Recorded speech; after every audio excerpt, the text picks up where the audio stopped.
Welcome back to the Folly Field Stadium in Athens, Georgia, and this is our turn to have a swing right at it. And we are still rooting for is Georgia Bulldogs. We have some baseball fans from Clemson University and the University of Georgia, like here.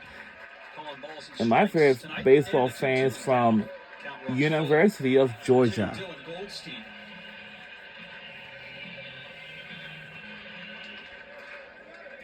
It is 7:11 p.m. Against Ole Miss, had a 2-run home run.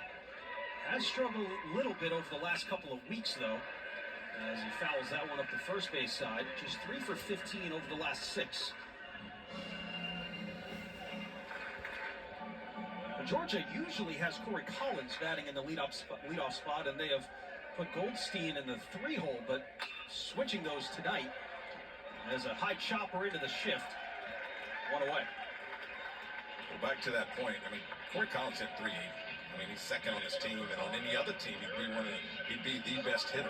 But you got Charlie Condon in this Georgia lineup. But if you lead off Corey Collins and Condon hits behind you, you got to find somebody to protect him. I guess Slade Alford could do it.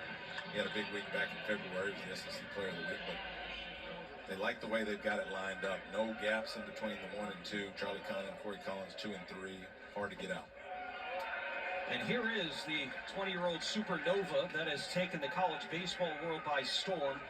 He earned consensus Freshman of the Year honors last year, was just named D1Baseball.com's midseason player of the year, and there really wasn't much of an argument, if any at all, as the 0-1 is down to even it, 1 ball and a strike. 26 home runs, that leads all of Division I. He's got his eyes set on breaking more records this year. 2 home runs shy of tying Gordon Beckham for the most in program history.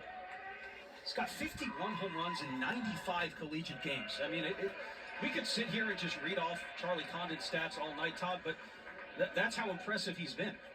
The stat I love for any hitter is the OPS, the on-base plus slugging. It shows you the combination of patience and power, which is typically what you don't see in any hitter. They either have one or the other. Condon has both. And just to put it in perspective, and I know it was the big leagues, but Barry Bonds, his best year was a 1.4 on OPS. Condon's at 1.7. I mean, it's incredible. 2-2 count as Barlow is set to deliver, and it's down. Good eye there from Condon to work at full 3 and 2.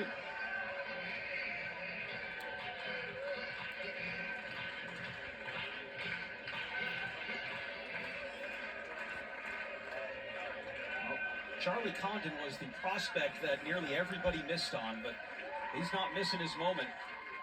And the payoff is swung on and missed. Breaking pitch got Condon out in front. 2 up, 2 down. Charlie Condon actually struck out twice in the second game of the doubleheader on Saturday, which is a rare feat.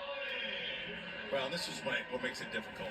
3-2 count with nobody on. Typically, they're going to challenge you with a fastball. For Condon, he's got to be ready for the fastball, but they're going to throw him something else. And when you got to look for 3 or 4 different pitches, it's just difficult. Most hitters get the opportunity at 3 and 2 to hunt the fastball and get it. And in that case, you know, if you're not patient, if you're not going to take your walks, you're going to swing and miss and stuff like that because they're not going to give him anything to hit. That's just the 30th strikeout, by the way, of the season to Charlie Condon as Corey Collins steps in with 2 away. And nobody aboard for Georgia here in the bottom of the first. Popped up. Over towards third. Foul ground. Long run for Blake Wright. And he overshot it. How many times does that happen, Todd? It seems like every time the ball is popped up towards the seats, it always comes back to the field. So what happens is, that ball's spinning back toward the field. And as an infielder, you start running after it. You see it in one spot.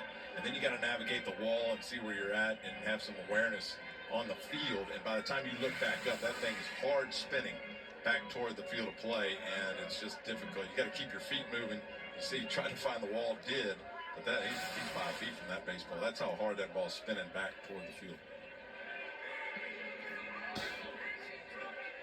Another life for Corey Collins. And he takes a strike on the outer corner, 1 and 2. Collins, veteran player for the Bulldogs. He's playing in his 169th game today. Missed 20 games at the end of the season last year with a hand injury. The biggest thing for him is staying healthy, and he has been able to do that. Knocked down over at first, Jack Crichton with a race to the bag, and he's out. What a play by the first baseman for Clemson, Jack Crichton. We have ended the first inning. Second inning is next. The score is still scoreless, 0 apiece. Yeah, the right side infield, that's your main objective. Keep it in front of you.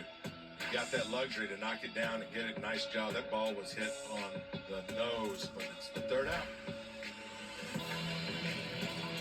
This is SEC on ESPN. We're on ESPNU today.